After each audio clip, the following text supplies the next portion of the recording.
inutusan ni Marcos na patayin yung aking...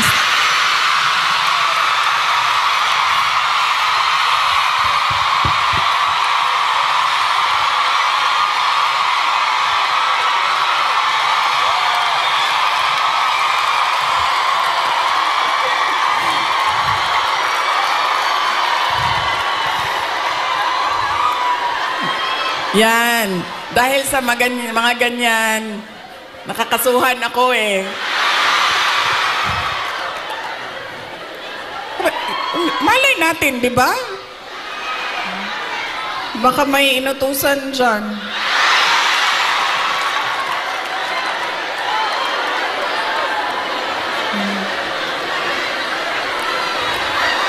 Okay. Isa lang. Paulit-ulit yan pag napapaisip ako sa tatay ko. Binigyan halaga niya at inulit-ulit niya sa akin ang kahalagahan ng edukasyon. Hindi niya ako tinigilan. Alam niyo, si PRD, yun pong mga nasa harap, kailangan niyo po umupo kasi hindi makakita yung nasa likod. Hindi siya tulad ng tatay ninyo na malambing, mapagmahal. Hindi ganyan ang tatay ko. Ang tatay ko galing siya sa generation na laging galit. Diba? Sino yung may mga magulang na yung generation na laging galit?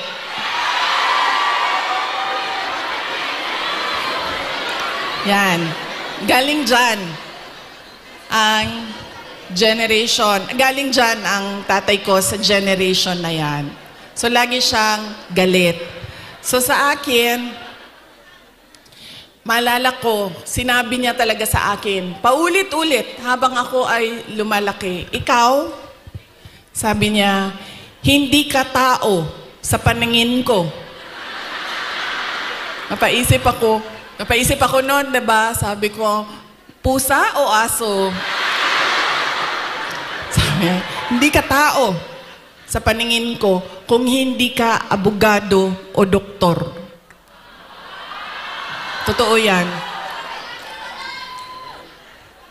So paulit-ulit niya yan na sinasabi sa akin. So syempre, pag ikaw bata ka, diba? Papasok yan paulit-ulit dyan sa iyo. So ako din, habang ako ay nag-aaral, nung ako ay lumalaki, nag-aaral ka, elementary, high school, napasok na sa isip ko. At 4 years old ha, hindi ko alam, baka sa tiyan pa lang sinasabihan na ako ng tatay ko, ikaw, hindi ka tao. Hindi ka... Kasi 4 years old pa lang, sa yearbook ko ng kindergarten, nakalagay doon, I want to be a pediatrician. Imagine nyo, hindi doktor ha. Alam ko kung ano ang specialty ko. Sabi ko, I want to be a pediatrician.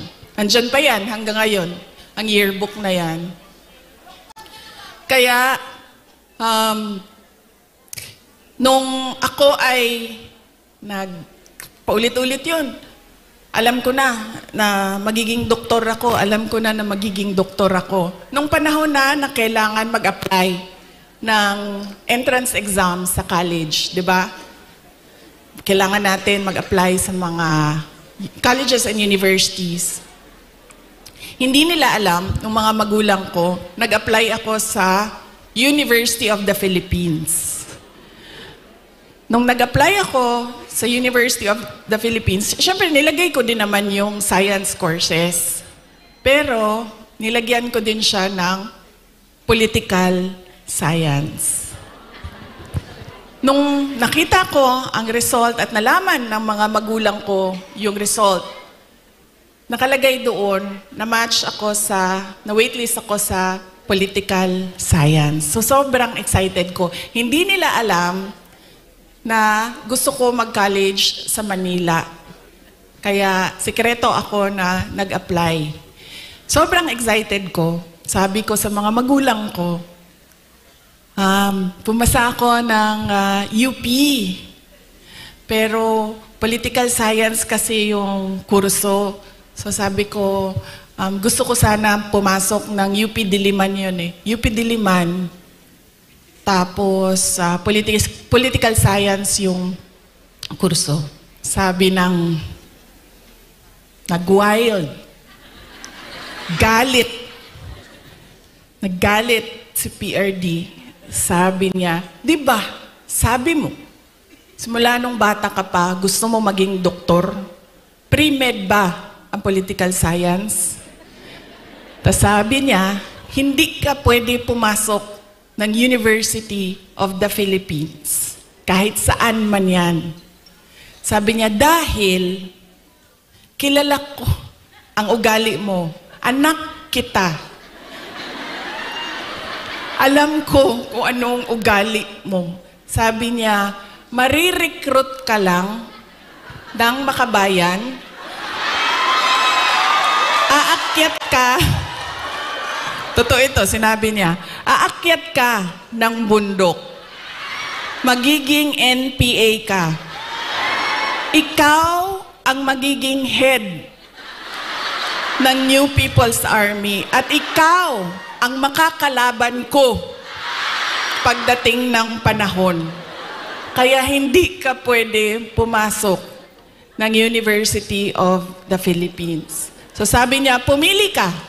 Kahit anong paaralan dito sa Davao, pumili ka dyan. So sabi ko sa mama ko, Ma. So sabi ng mama ko, sige na lang, kasi sinabi mo man doktor, so mag-pre-med ka na lang. Okay.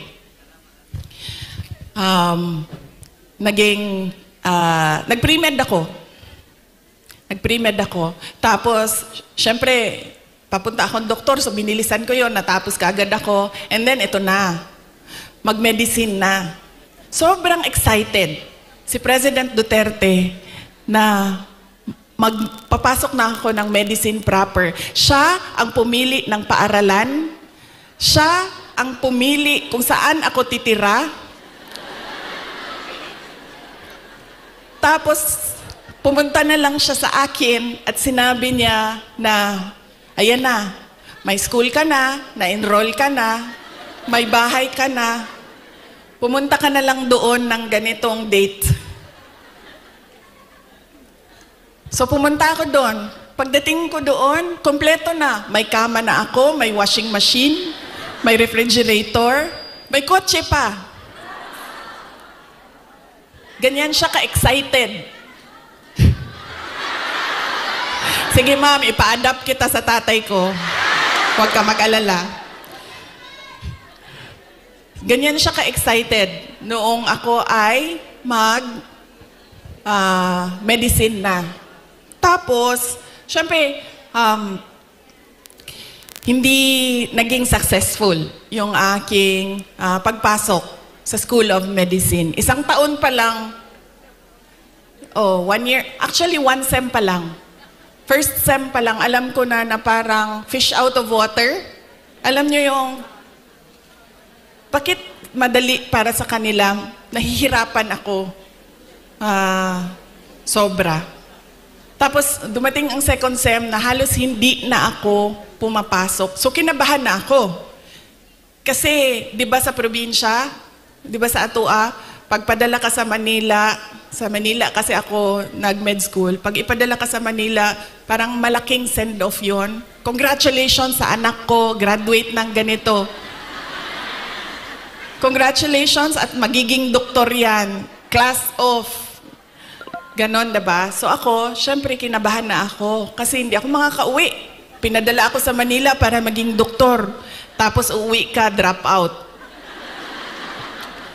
Nag-apply ako ng, naisip ko pa noon, nung pinag-iisipan ko ang kapalaran ko, sabi naman ng tatay ko, doktor daw o abogado.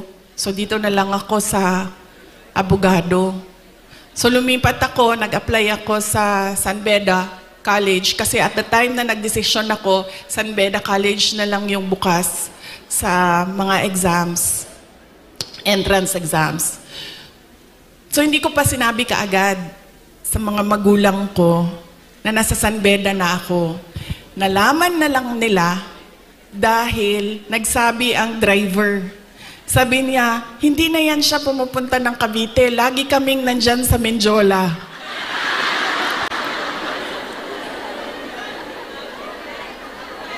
Nung nalaman niya na nasa law school ako, sobrang,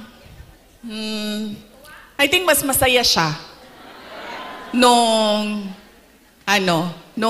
nalaman niya. Mas masaya siya, mas excited siya noong ikumpara ko nung papasok ako ng med school, nung nalaman niya na nag-apply na ako ng law school.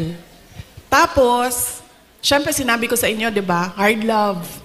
Hard love yung, nung sobrang,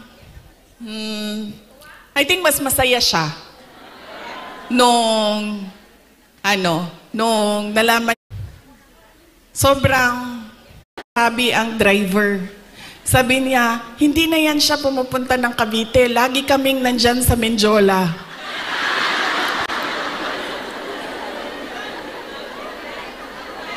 Nung nalaman niya na nasa law school ako, sobrang, I think mas masaya siya nung nalaman niya. Mas masaya siya, mas excited siya noong ikumpara ko nung papasok ako ng med school, nung nalaman niya na nag-apply na ako ng law school. Tapos, syempre sinabi ko sa inyo, di ba, hard love. Hard love yung generation ng parents natin, mga magulang natin. So, nung mga panahon na nag-aaral ako sa law school, may mga panahon na papagalitan din ako na sinasabi niya sa akin, alam mo, kung hindi mo ayusin yung law school mo, magiging kabit ka lang ng politiko.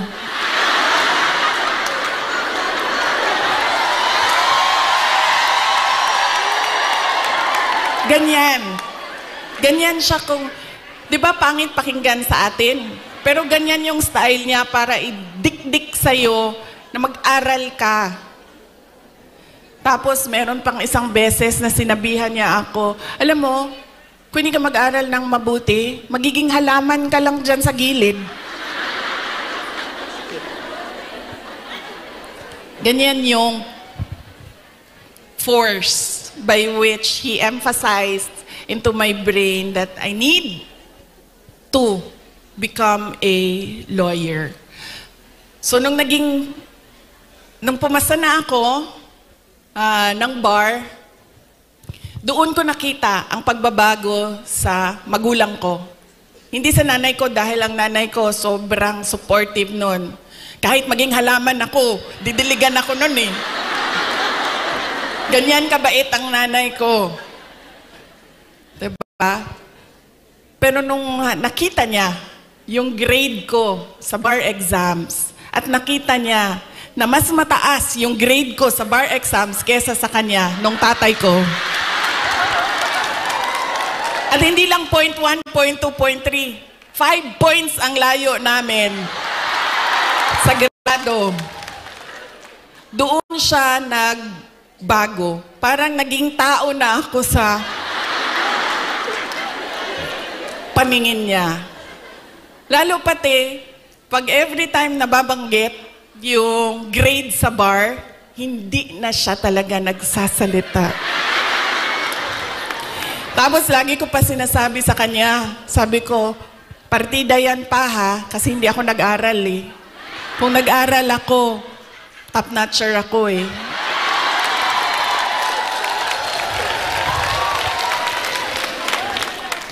So ngayon, doon, nakita ko na iba na siya kung hindi na parang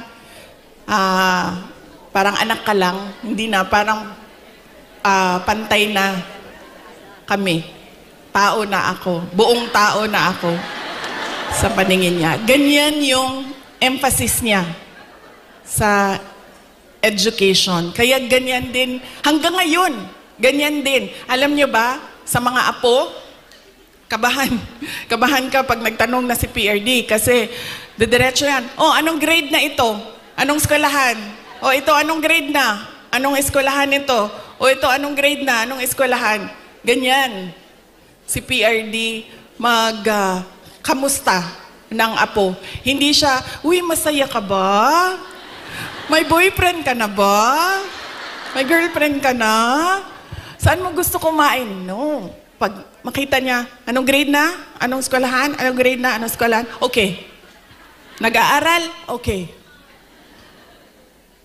Ganon pa rin. Ka-hardliner siya sa education.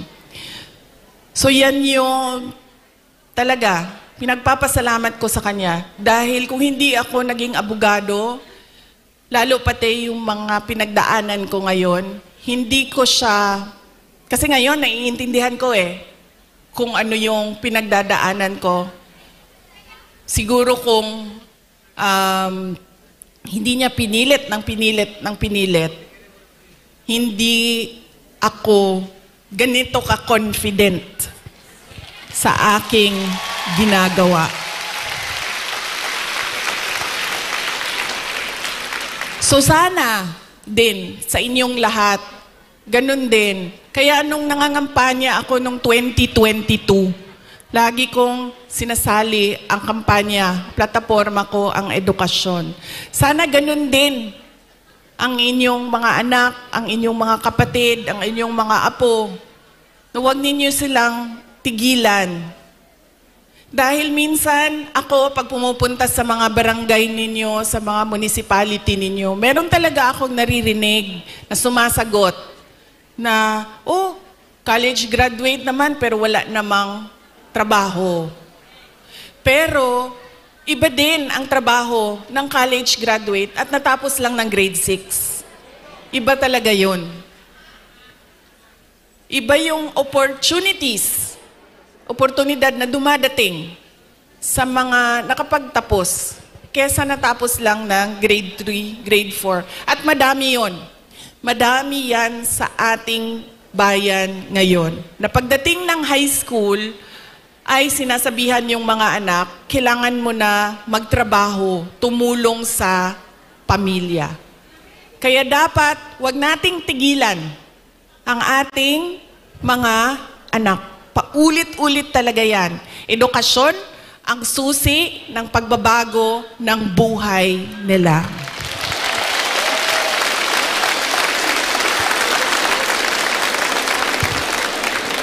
Pagpapasalamat para kay PRRD para sa edukasyon. Ang susunod po ay ang pagpili natin ng kandidato sa 2025, ngayong darating na buwan. Kay bao mo na tagam, nakakaon ba akong tagam atong 2022, no?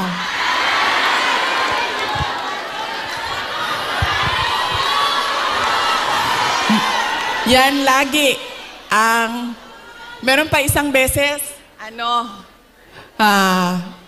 Bisaya, sa Cebu. Ay, sa Cebu ba ito? O sa Cagayan de Oro. Basta, usually kasi pag Bisaya, di ba, diretso na silang istorya, wala na sila break. Wala break. Ana siya sa kon. Inday Sara, anak ko, yes ma'am. Ana siya, nakakaon kag tagam, no?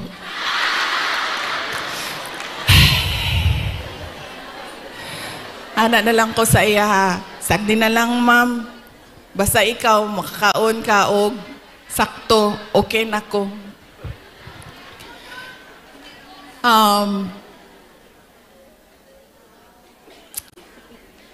Ayaw ko kasi, masakit sa akin ang sabihin ang sorry sa inyong lahat. I-explain ko na lang. Kasi alam nyo, kahit saan ako pumunta, sabihin ko sa inyo, sa Samar, ito talaga mga maalala ko Samar, Pangasinan, Batangas. Dito sa Mindanao, sure na moingon na siya, moingon na gina sila o imuhaning sala tanan. Wa na nay lali sa Mindanao. Bago lang, saan yun? Bago lang. parang kahapon ba yun? Ay, kahapon! Kahapon! Kasi dinala ko yung guest ko sa Disneyland. So na ay mga taga Cebu. Ana ang mga taga Cebu. Kibaw ba ka Inday Sara no? Nabudol ba may tungod nimo?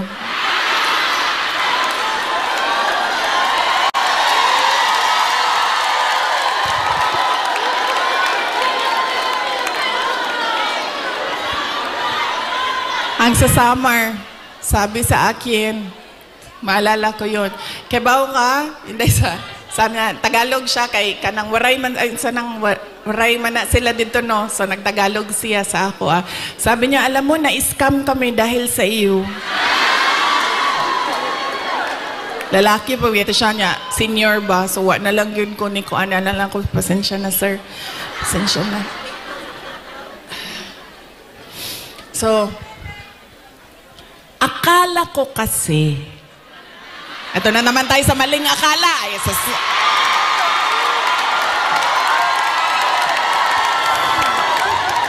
Hindi totoo ito. Akala ko kasi, gusto niya ng mas magandang bayan, mas maayos na Pilipinas kung ano yung pinagdaanan natin noon. Kasi, ang plataforma namin nung tumakbo kami, unity at continuity.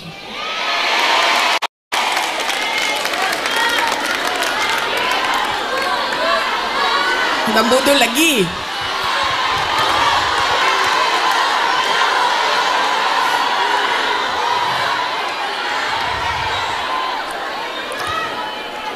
Kasi ako, sumusunod ako sa tatay ko.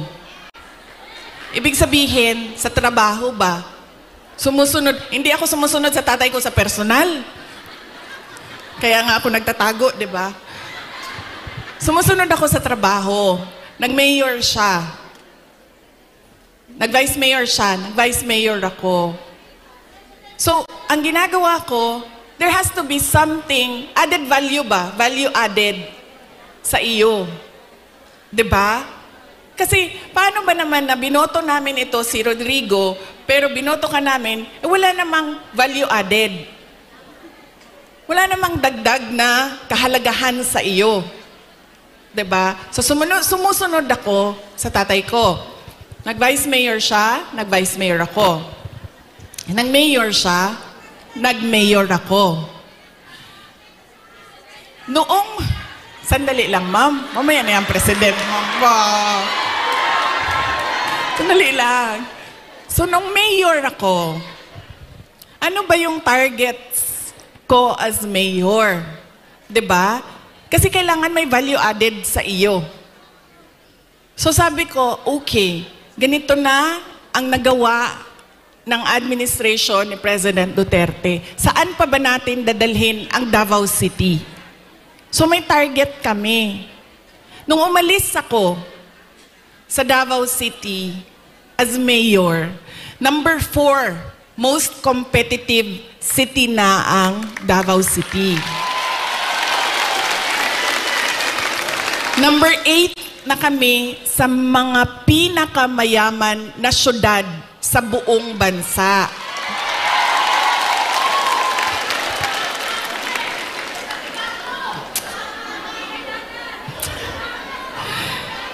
Insurgency-free na ang Davao City. Alam nyo, buong term ni PRD, hindi niya natapos talaga yung problema ng Pakibato.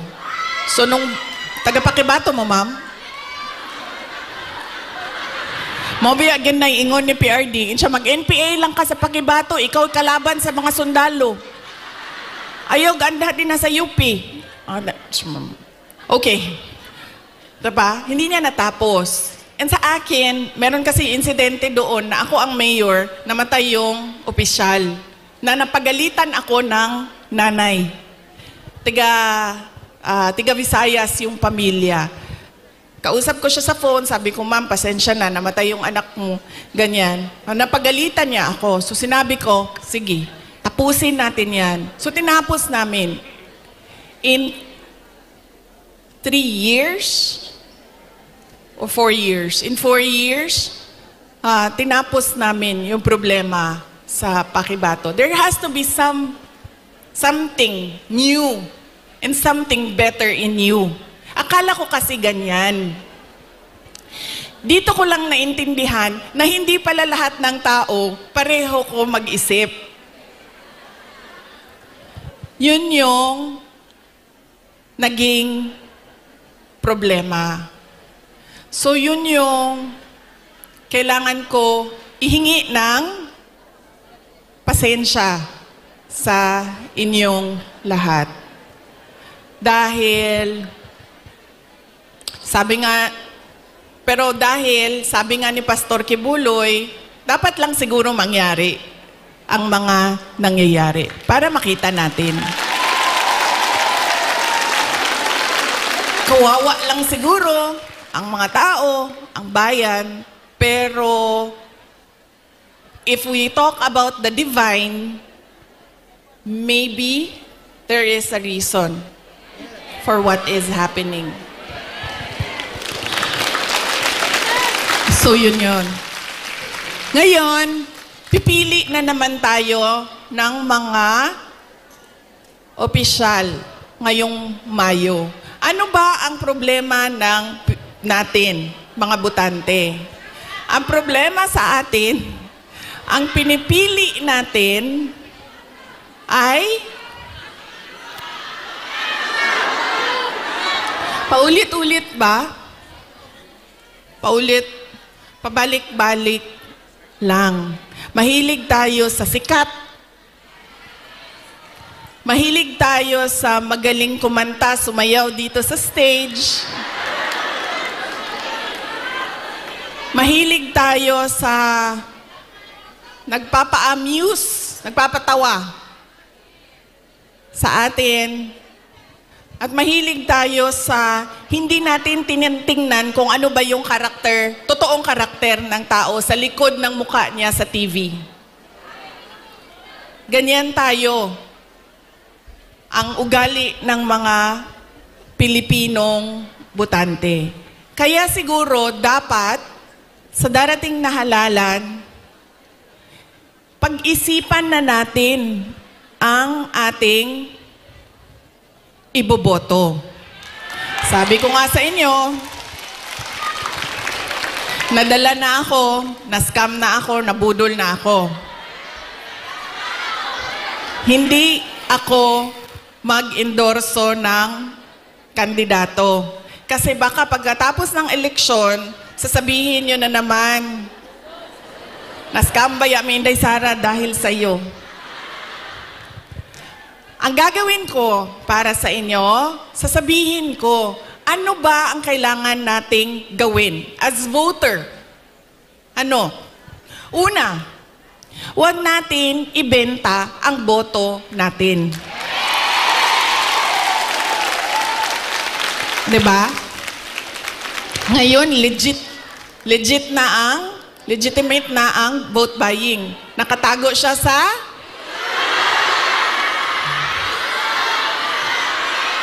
yan na, ma'am. Nandito na tayo sa topic na gusto mo, ma'am. Ayuda. Ganun na ang mga politiko ngayon. Bibigyan ko kayo ng example, ha, ng experience ko sa mga pagbibigay ng ayuda o vote buying. Noong barangay election na nakaraan, bago lang, tinanong ko yung isang kaibigan ko, ano bang ginagawa mo na suporta sa barangay candidates? Tas sabi niya, ang ginagawa ko, humihingi ako ng tupad at AIX at binibigay ko sa mga barangay captain para ibigay nila sa supporters nila. So sabi ko sa kanya, okay, hindi ko magawa na ganyan yung suporta na ibigay ko sa mga local barangay candidates. Pero totoo yan. Hindi man pinag-uusapan Pero totoo yan na nangyayari. Nakikita nyo yan. Nakikita nyo yan doon sa mga probinsya ninyo. Kaya ang una, huwag natin ibenta ang boto. Pangalawa, pag tumingin tayo ng kandidato, tingnan natin kung ano yung promises na ginawa niya o sinabi niya noon. Tapos, tingnan natin, binigay ba niya yung kanyang promise? Saad? Unsa sa Tagalog ng promise? Pangako sa'yo? Binigay ba niya ang pangako niya sa'yo? O iniwanan ka lang niya sa ere? At sumama sa iba?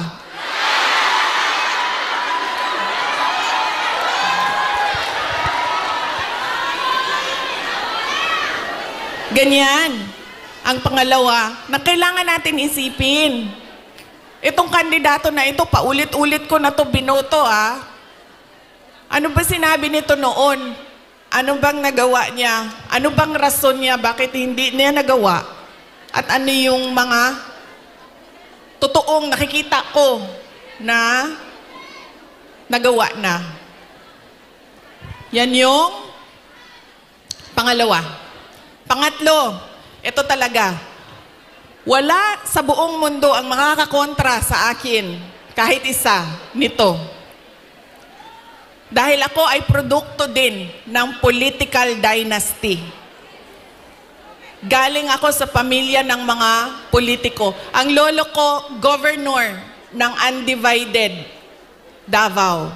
Cabinet member ni Marcos Sr. Ang tatay ko, vice mayor, mayor, president. Mga kapatid ko, mga politiko din. Hindi dahil Duterte ang apelido ay iboboto na ninyo. Kailangan pag-isipan din natin. Duterte ito, pero ano ang maitutulong niya sa bayan? Ano ang magagawa niya para sa bayan? Kaya hindi pwede na pabalik-balik lang na apelido ang binoboto natin. Kailangan yung anak, yung apo, yung asawa, kapag tumayo sa harap ninyo, ay meron siyang sinasabi. Hindi yung tatayo siya at dahil Duterte siya, kakanta na lang siya para sa inyong lahat. Pangako sa'yo. Diba? Hindi pwede.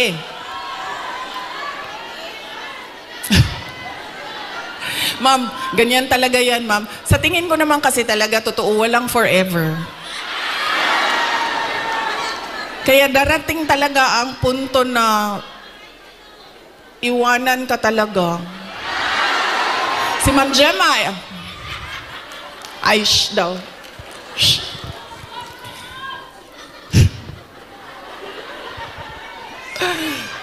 Diba? Hindi pwede yan. Hindi na pwede. Kasi yan yung ganun tayo dati. Oo, ito. Tinanong ko isang beses dito sa Manila, sa NCR. Tanong ko, Ma'am, sinong kandidato niyo sa mayor? Sabi niya, si ano, ganito ang apelido. Sabi ko, di ba sila din yung mayor dati? Sabi niya, oo, yung uncle niya. Sabi ko, so bakit yan pa rin ang pipiliin ninyo? Sabi niya, nasubukan na kasi. So, syempre ako, hindi na lang ako nagsalita. Pero nakita ninyo yung ang ating behavior sa pagpili ng kandidato. Dahil anak, apo, asawa, nasubukan na kasi, parehong apelido, go, bibigay ko na yung napaka-special na right ko na bumoto. So, mahalaga, hindi dahil anak Hindi dahil Duterte ang apelido ay iboboto nyo na. Pag-isipan ninyo, ano ba ang dala niya sa lamesa? Ano ba ang dala niya para sa bayan? 3, huwag ibenta ang boto. Ano ang mga pangako na napako? At pangatlo ay, hindi dahil galing yan sa sikat na pamilya ay iboboto na ninyo kaagad. So tingnan natin ang mga karakter, accomplishment, abilidad, kapasidad ng mga kandidato nating senador. Kapag inutusan yan bumili ng suka, automatic na yan, may abilidad na yan. Diba? Saan nanggaling ang abilidad niya? Siyempre, kung saan yung saan yung bilihan ng suka, doon yan sa shortcut na daan. Hindi yan sa sa malayo na daan para mabilis dumating ang suka.